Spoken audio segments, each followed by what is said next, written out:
Good morning, guys. Welcome to another little detailing Yoda video. My little channel where I just really help you as a trainer. I'm an authorised Rupes trainer. I've been a professional detailer for 11 years. And yeah, this is my little channel where I just try and share some hints and tips, maybe break down some sort of misnomers or some things that I can see and I think are not true. Yeah, that's what we try and do with this channel. So in this video, what I want to do is start to attack something that I'm probably going to do a few videos on, which is heavy cutting with a DA. I have got in the workshop at the moment a 2017 M2 that I'm working on. And it's only got 15,000 miles on, but it is quite heavily trashed. More than you would expect actually for a 3-year-old 15,000 mile car. So it needs some very heavy cutting. So I just wanted to share with you, do a little bit of chat now, and then I filmed me polishing in real time that car. And then, you know, hopefully you can piece together between those two things and then find something that works with you for heavy cutting. So the main thing with heavy cutting to say is, so I see a lot of comments around on the internet and swirling around about you can't heavy cut with a DA, DAs don't cut, you need a rotary to cut and a DA to finish, or you know, all of those sorts of things. I disagree with that. However, there are certain things you need to do with a DA in order to get it to cut as heavily as a rotary. If you're just expecting to use a foam pad and a diminishing abrasive, it's not going to cut it. See what I did there? You will need microfiber, or what I always say, microfiber if you've got an air supply, if you're unit based, that kind of thing. Some of you mobile guys have got air, so that's fine. If you haven't got easy access to air, I would say use wool, because it's just more easily cleaned. That whole subject is something that I could go on forever about, but I want to try and keep this quite on the narrow. So you need a wool pad, you need a heavy cut compound such as the Rupes Blue, a non-diminishing heavy cut compound. The new Rupes Blue, the DA coarse compound, is brilliant. You also then need a DA. And the crucial thing after that is you need to bias. You know, when we train, if you've been trained by me, you'll know we talk about the sort of 5 polishing variables, and then there's a couple of optional variables, which is the Rupes system. And what you need to do is bias those variables to give you heavier cut. So we need to slow our arm speed down.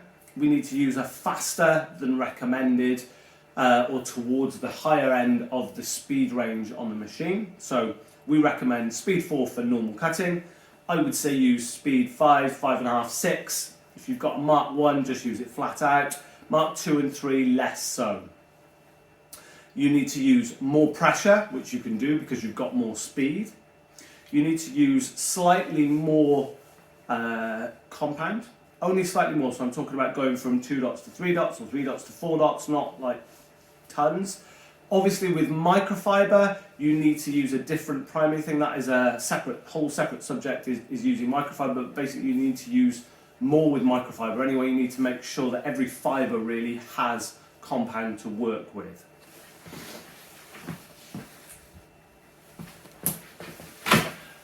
So with that said, those are the main adjustments. You also need to make your working area slightly smaller, so you're being more aggressive.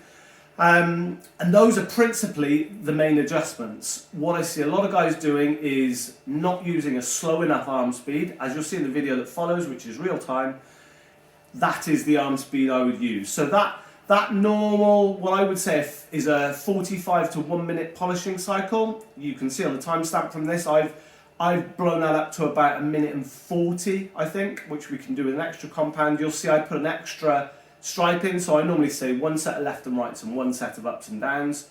I add another one into that, so set of left and rights, a set of ups and downs, and then another set of left and rights is what I do in this. But it's 1 minute 40, so we're going from 1 minute to sort of 1 minute 30, 1 minute 40. Any more than that, you've got so much residue. This is a hard paint, so that works on this paint type. If you've got a much softer paint, you'll find you get more residue and you'll have to bring that time down. So that was all I wanted to say, really. Let me know if you've got some questions. I'm just trying to keep these videos a little bit shorter and less waffly. So if you've got any questions, let me know. If you like the video, give us a thumbs up. Give us a subscribe if this is the first video you've seen of mine. And we will move straight into the polishing now. Hope you enjoy it. Do ask me a question. I'm available on Instagram messages. Go and give us a like and a follow over on Instagram. Follow the stories and stuff there, and give us a message. I'll try and be available as much as possible to help you guys and answer any questions you might have. Happy polishing and detailing, guys, and we look forward to seeing you on another video. Ta-ta for now. So here we are then, a real-time view of me polishing a section on the bonnet of this M2. There's the amount of polish I used. We would normally recommend using more than that on microfiber. This microfiber was quite well saturated after doing the whole bonnet and then blowing it out in between sets, so I didn't need quite that much. So as you can see, the main thing I want to demonstrate here is a very, very slow arm speed. The main thing I see trainees doing, or people who are complaining they're not getting the level of cut they expect, is that their arm speed is much faster. Remember guys, the slower your arm speed, the more cut you will get. So always better to do less arm speed. I've popped the bonnet here, as you can see, so it just lets me go over the edge and get right up to the edge of that bonnet. Another top tip, that is, I see a lot of people who are just staying a couple of inches back from edges, and then of course you get swirl marks at the edge. So there you go. I'm using quite a lot of pressure here, which probably isn't that evident in the film, but there is quite a lot of pressure going through, directly through the spindle of the machine. Yeah, other than that, just that is the demo of what works for me for heavy cutting.